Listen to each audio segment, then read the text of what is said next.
Ukraine की एक छोटी सी बर्फीली बस्ती जहां पेड़ों की शाखाओं पर बर्फ टिक जाती है और हवाओं में सन्नाटा गूंजता है।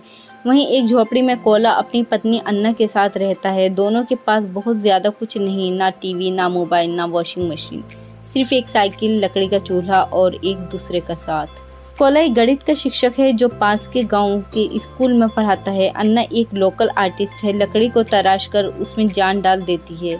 उनने लकड़ी से एक छोटा सा एंजल बनाया था और कोला के बाजू में एक काले धागे से बांध दिया। अन्ना कहती है, जब तुम पढ़ाने जाओगे ये एंजल तुम्हारी हिफाजत करेगा। कोला मुस्कुराता है और कहता है, अगर मेरी हिफाजत कोई कर सकता है तो वो सिर्फ तुम हो। स्कूल के ब्रेक में कोला एक पुराने धुंधले टीवी में खबरें देखता था। न्यूज़ रिपोर्टर चीख रहा होता है, रशिया यूक्रेन की सीमाओं पर कब्जा करना चाहता है, सैनिक दाखिल हो चुके हैं। कोला की सांसें थम जाती हैं। अगले ही पल वो बच्चों को पढ़ाने के लिए निकलता है, लेकिन रास्ते में रशियन टैंक और सैनिकों को देखता है। उसे अभी कुछ समझ नहीं आता। वो आगे बढ़ता है, स्कूल पहुंचता है, पर वहां पर सन्नाटा होता है, ना कोई बच्चा, ना कोई टीचर। टीवी में लाइव फुटेज चल रही होती है। रशियन सैनिक ने यूक्रेन पर हमला कर दिया है और वो यूक्रेन में घुस चुके हैं। कोला को अपनी पत्नी की फिक्र होती है और वो अपनी साइकिल उठाता है और तेजी से अपने घर की तरफ भागता है। लेकिन जब वो घर पहुंचता है तो उसका घर धुएं में और आग की लपटों में घिरा होता है।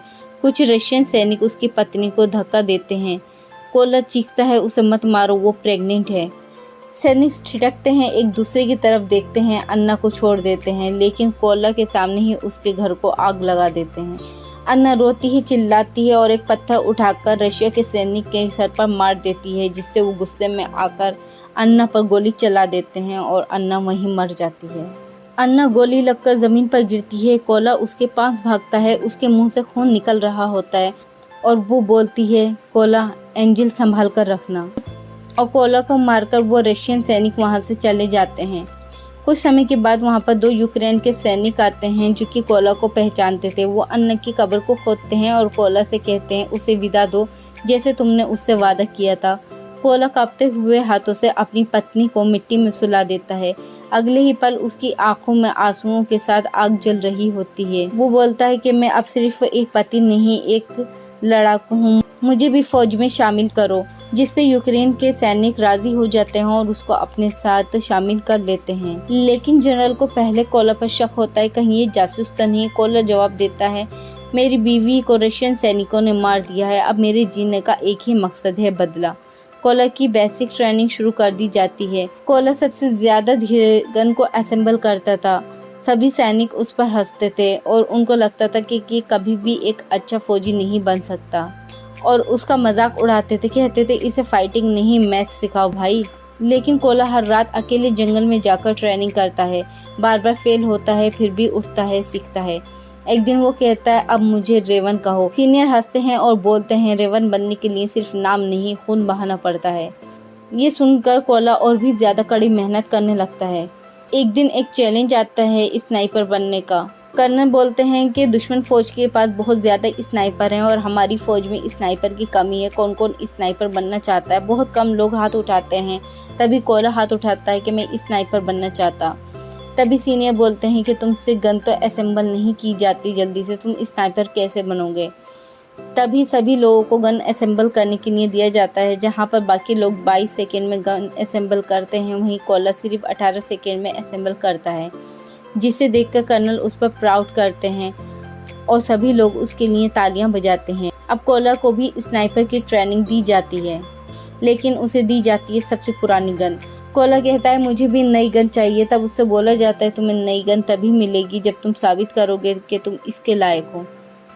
पहली ट्रेनिंग होती है, सभी को गोली चलाकर हिलने से मना किया जाता है। जो हिलेगा वो बाहर चला जाएगा।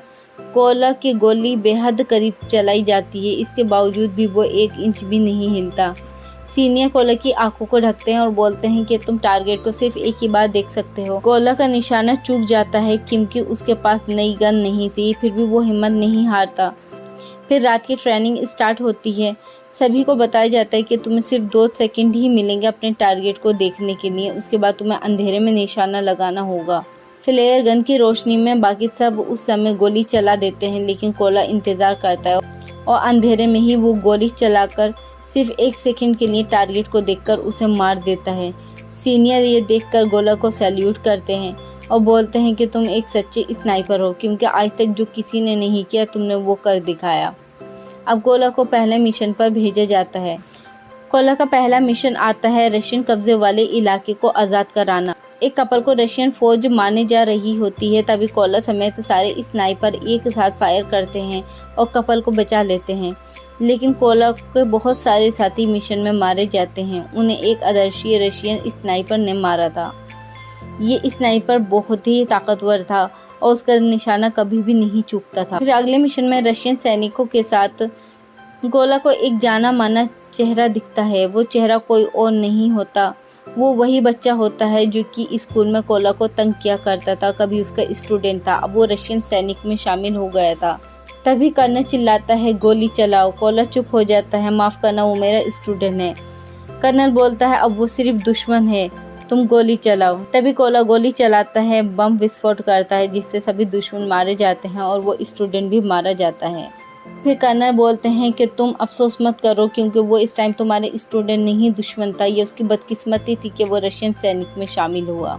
एक मिशन में कोला को वही फौजी दिखता है जिसने अन्ना को मारा था। कोला अनुमति मांगे बिना गोली चला देता है। दुश्मन मरता है, लेकिन दोनों तरफ फायरिंग शुरू हो जाती है जिसमें कर्नल भी मारा जाता है। कोला की आंखों में आंसू आ जाते हैं और वो बोलता है, ये लड़ाई अब सिर्फ मेरी नहीं, ये कर्नल की भी लड़ाई है। मैं उसकी कसम खाता हूँ कि मैं उसकी मौत का बदला ज़रूर लूँगा।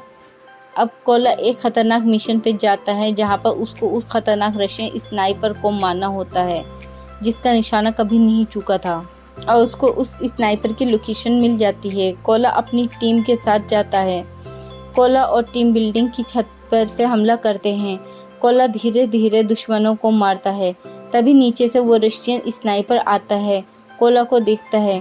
वहीं वो एंजल जो कि अन्ना की आखिरी निशानी थी वो नीचे गिर जाती है, जो कि रशियन स्नाइपर उठा लेता है और बोलता है, ये किसका है। तभी कोला जहाँ छिपा होता है वहाँ से निकलता है और एक स्टिक गोली चलाता है और बोलता है, ये मेरी पत्नी का है और अब ये तुम्हारा अंत है। और कोला फिर उस स्नाइपर को मार देता है। अब कोला पूरी तरह से रेवन बन चुका था और उसका मिशन यहाँ पर कंप्लीट हो जाता है। वो अपनी पत्नी की कब्र पर जाता है और बोलता है, मैंने तुम्हारा बदला ले लिया अन्ना, अब मैं तुम्हारे एंजिल को हर उस इंसान की रक्षा के लिए इस्तेमाल करूँगा जिसे इसकी ज़रूरत है। वो पीछे मुड़ता है, सूरज की किरणें उसके चेहरे पर पड़ती हैं और फिर वो एक नई लड़ाई के लिए निकल पड़ता है और यहीं पर मूवी की एंड हो जाती है। दोस्तों, आपको ये मूवी कैसी लगी हमें कमेंट करके ज़रूर बताएं और वीडियो को लाइक करके चैनल को सब्सक्राइब